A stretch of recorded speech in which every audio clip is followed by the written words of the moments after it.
నమస్కారం. నమస్కారం అండి.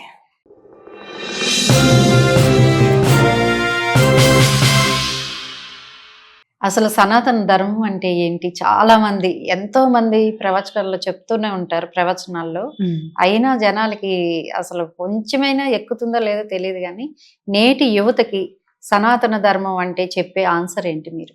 సనాతన ధర్మము అంటే మన దగ్గర ఒకటే చెప్తారండి. సనాతనము అంటే ఎప్పటి నుంచి ప్రారంభమైంది తెలీదు, ఎప్పుడూ ఉంటుంది, ఎల్లప్పుడూ ఉంటుంది. దాన్నే సనాతనము అంటారు. కాబట్టి ఇది పురాతనము కానీ నిత్య నవీనము, దాన్ని సనాతన ధర్మము అంటారు. అంటే సనాతనము అంటారు. ధర్మం అంటే ఏంటిది? చాలా మందికి ధర్మం అనేసరికి రిలీజన్ అనిపిస్తుంది, అంటే మతంగా అనుకుంటున్నారు. బట్ మన దగ్గర పూర్వం గనక చూస్తే ఇది మతం కాదు. ప్రతి కాస్ట్ వాళ్ళని మీరు అడగండి, ప్రతి మతం వాళ్ళని అడగండి, ది బిగిన్ అంటే అవి ఎప్పుడు ప్రారంభం అంటే 1400 సంవత్సరాలు లేదా ఏదో సమ్ ఫ్యూ ఇయర్స్ ఎగో అన్నది మన అందరికీ తెలుసు, కొన్ని సంవత్సరాల క్రితమే. సనాతన ధర్మం ఎప్పటి నుంచి ప్రారంభమైంది? You see maths and you science గనక మనం చూస్తే త్రేతాయుగం నుంచి మనకు వర్ణిస్తున్నారు. సో కలియుగమే 4032 సంవత్సరాలు, 4,32,000 సంవత్సరాలు.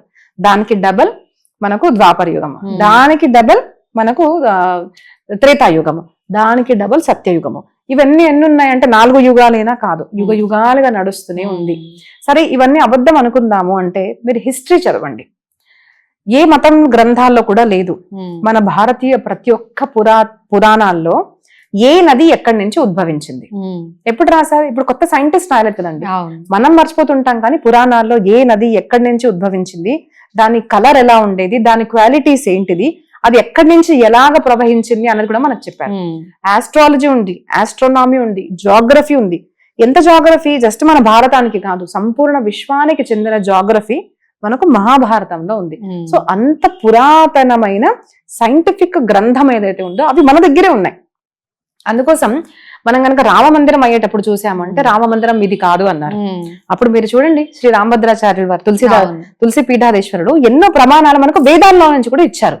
ఇది ఇక్కడే ఉంది. సో లాటిట్యూడ్ లాంగిట్యూడ్ పరంగా ఏ స్థానము ఎక్కడ ఉందో అన్నది మనకు అక్కడ చెప్పారు.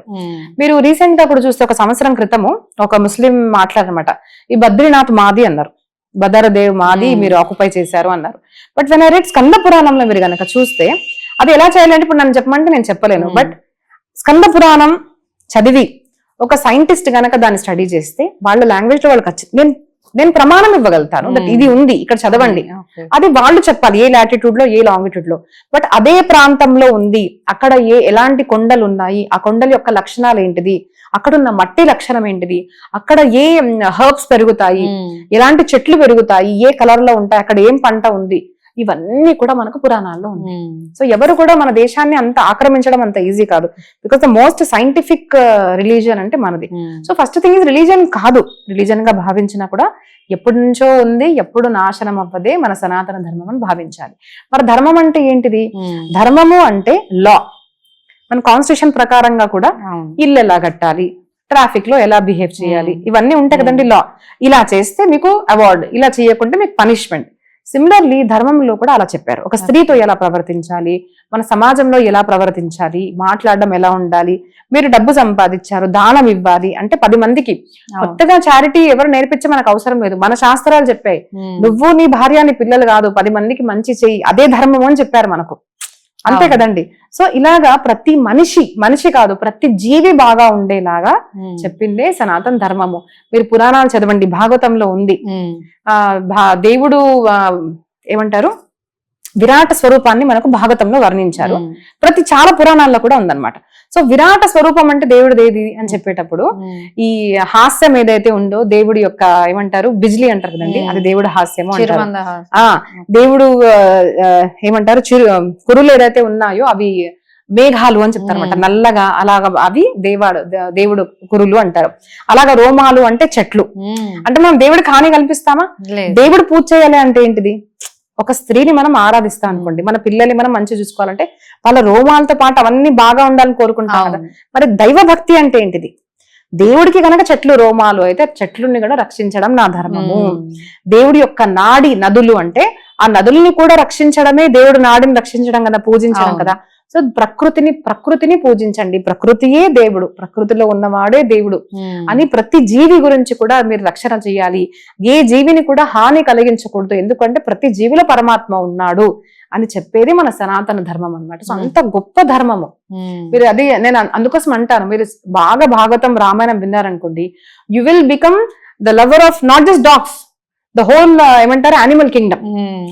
నాన్ వెజ్ కొంతమంది అడిగారండి నాకు, అమ్మ నాన్ వెజ్ తిని నేను జపం చేయొచ్చు అంటే, చెయ్యన్నాను నేను. సో నాన్ వెజ్ తిన్నాను జపం మానేయకండి, అసలు జపం దానికి సంబంధం లేదు. నాన్ వెజ్ ఎందుకు తినకూడదు? మన సనాతన ధర్మం ప్రకారంగా ఏ జీవిని కూడా మీరు హాని కల్పించకూడదు. మరి జంతు బలులు ఉన్నాయి కదా? జంతు బలు లేవండి, అసలు మన సనాతన ధర్మంలో జంతు బలులు లేవు. కొన్ని వాటిల్లో తంత్రశాస్త్రాల్లో ఇస్తారు, కానీ అది చేసిన తర్వాత కూడా అలాగా ఇవ్వడం వల్ల డిస్ట్రాయింగ్ నెగిటివ్ ఎనర్జీ కోసం మన దగ్గర ఇస్తారు కొన్ని ప్లేసెస్ లో. అది ఇచ్చిన తర్వాత కూడా దానికి ప్రాయశ్చిత్తం చేస్తారు, కానీ చేసి తినమని ఎక్కడన్నా మీరు చూపించండి. ఎక్కడ లేదు. రాముడు కూడా తిన్నట్టు ఎక్కడ లేదు, కృష్ణుడు తిన్నట్టు లేదు. మీరు రీసెంట్ గా కనుక క్షత్రియులు తినాలి అంటారు కదా, ఛత్రపతి శివాజీ మహారాజ్ నేను రేపటి నుంచి ప్రారంభిస్తున్నాను, మీరు చూడండి. Chhatrapati Shivaji Maharaj was pure vegetarian, Maharana Pratap was pure vegetarian, రాముడు వాజ్ ప్యూర్ వెజిటేరియన్. ఇది మనకు శాస్త్రాల్లో చెప్పారు. సో తినడం అనేది ధర్మం అని మనకి ఇక్కడ చెప్పలేదు. ఏ జీవిని హానించగలిగి కూడా మనం హ్యాపీగా ఉండడం అనేది దేవుడు ఎప్పుడు దానికి యాక్సెప్ట్ చేయడు. కానీ తింటున్నారు అంటే ఆ తినడం వల్ల భక్తి మానేయకండి అంటాను నేను. భక్తి చేస్తూ ఉండండి, నామస్మరణ చేయండి, టెంపుల్ కి వెళ్ళండి. అప్పుడు ఏమవుతుందంటే మెల్లమెల్లగా మార్పు వస్తుంది. ఆ భక్తి వల్ల మీరు తెలుసుకొని మీరు నాన్ వెజ్ ని మానేస్తారు అని నేను భావిస్తాను. ఓకే అండి, నమస్తే. నమస్కారం.